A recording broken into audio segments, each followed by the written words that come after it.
Olá, jovem advogado! Hoje eu vou conversar com vocês sobre um atendimento de rescisão indireta. O que me motivou a trazer esse vídeo para vocês? Eu tenho visto que a ação do momento na advocacia trabalhista é a rescisão indireta. Isso me causou uma certa preocupação. Por quê?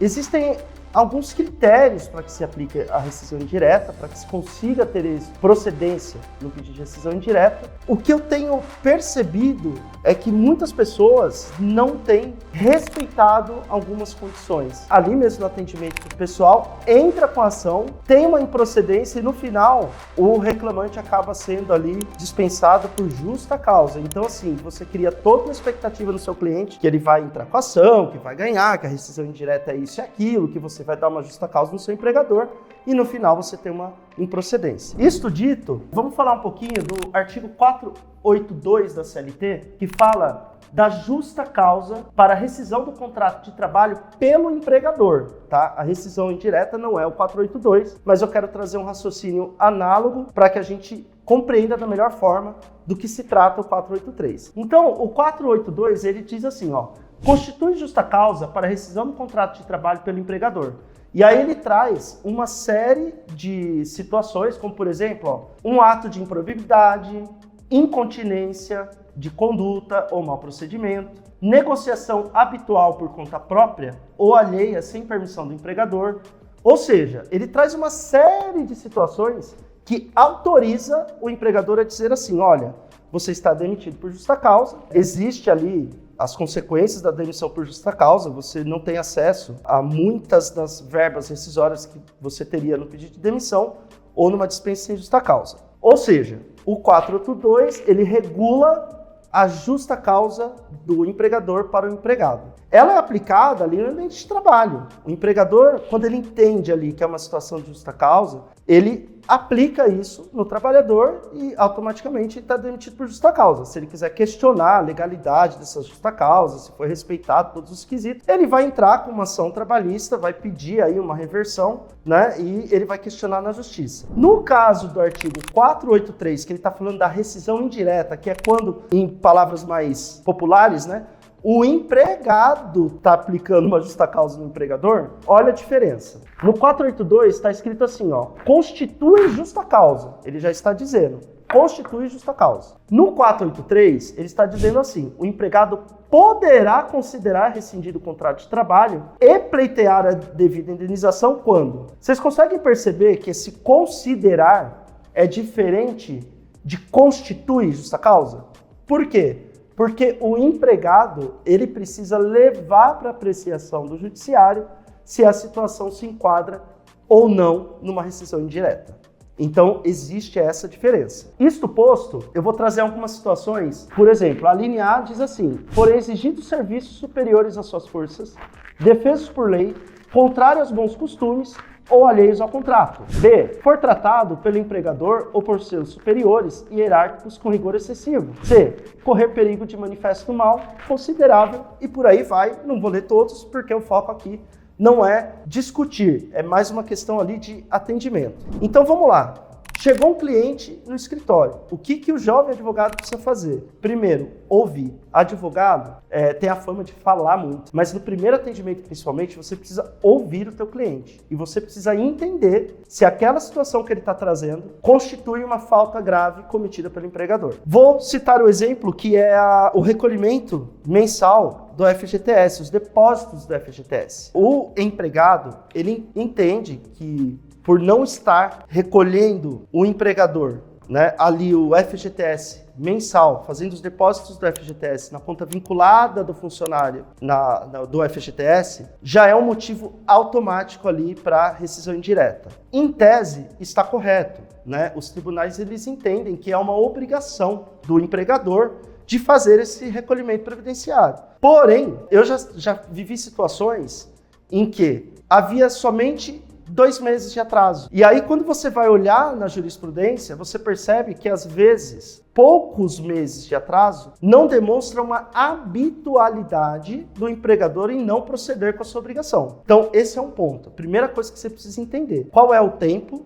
e qual a habitualidade desses atrasos. Outra situação que chega muito no escritório, que as pessoas vêm pedindo a rescisão indireta, é a questão da insalubridade. O empregador, mesmo que não previsto no contrato, que deixa de pagar a insalubridade, sendo que a atividade é considerada ali insalubre, ele está sujeito sim a sanções, aplicações da rescisão indireta por não cumprimento do contrato de trabalho. Salvo engano, a linha C, não cumprir o empregador as obrigações do contrato. Ah, mas no contrato não estava escrito, né, que ele era obrigado a me pagar a insalubridade. Eu assinei um contrato dizendo que não pagava insalubridade. Mas existe a questão da primazia da realidade e também de que o empregador precisa fornecer ali, ele precisa trabalhar para que o ambiente de trabalho seja um ambiente saudável e o menos insalubre possível, fornecendo EPI, tomando atitudes ali para melhorar o ambiente de trabalho do empregado. Então, isso sim pode dar. O que a gente observa, por exemplo? Vou usar como exemplo o acesso à câmera fria.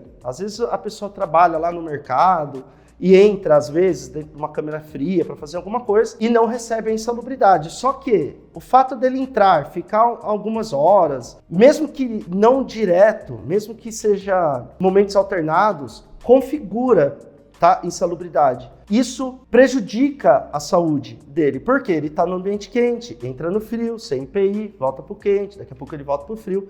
Isso pode sim alterar e afetar a condição de saúde do empregado. Então, precisa se analisar. Do direito processual do trabalho, eu vou deixar algumas ressalvas aqui.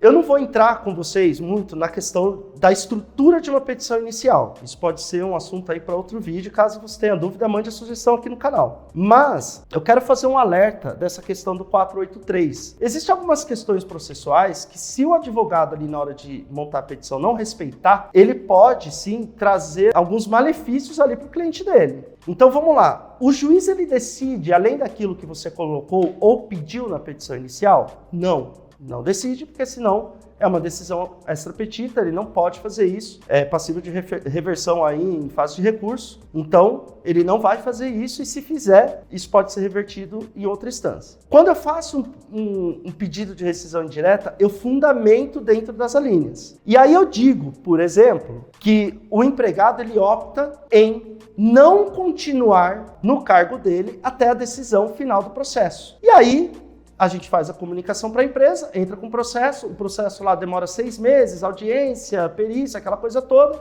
Lá no final vem uma improcedência. O que vai acontecer com esse empregado? Ele vai ser demitido por justa causa, porque ele deixou de trabalhar, é um abandono.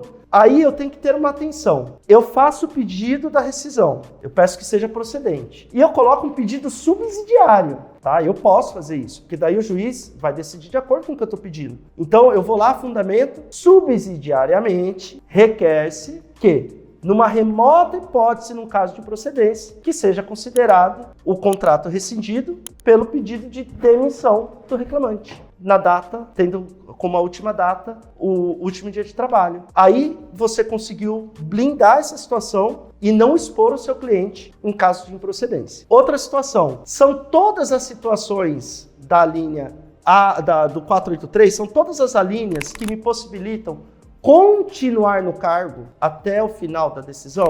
Eu já vi vídeo por aí dizendo que sim, mas o que a lei diz não é isso. O que a lei diz? Capítulo 3 aí, ó. Nas hipóteses das letras D e G, tá? Eu vou ler a D e a G com vocês. Não cumprir o empregador as obrigações do contrato, e a G é o empregador reduzir o seu trabalho, sendo este por peça ou tarefa, de forma a efetuar sensivelmente a importância do salário.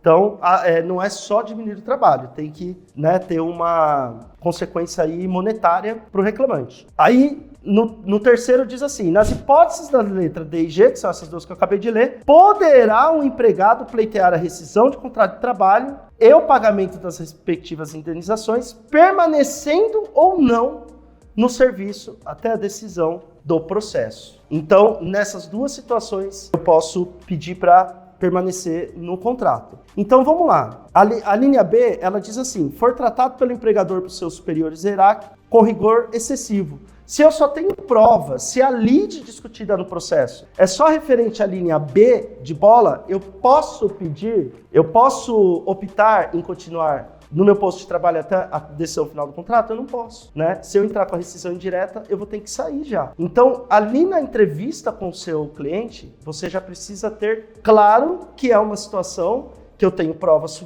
suficientes, aí envolve a questão do ônus da prova, que também é assunto para outro vídeo, né? Se eu tenho segurança para entrar com esse pedido de rescisão indireta. Porque se eu entrar e der improcedência, qual é a consequência disso, né? Então a gente precisa pensar muito bem isso na hora de distribuir a ação, tá bom? Atrasos reiterados nos pagamentos, tá? Então tá lá o combinado que eu vou receber todo dia 5. E meu empregador tá me pagando dia 10, 12, dia 15, teve um mês que ele não pagou. Ele se enquadra em não cumprir o empregador as obrigações do contrato. Porque lá no contrato, ele diz, e ele tem a obrigação, né? É uma contraprestação. Eu entrego o trabalho, o meu empregador me entrega o salário, né? Ele me paga o salário mediante o meu trabalho. A partir do momento que uma das partes deixou de fazer, alguém está descumprindo isso daí. Então, atrasos na folha de pagamento é sim motivo para que você pleiteie na justiça a rescisão indireta.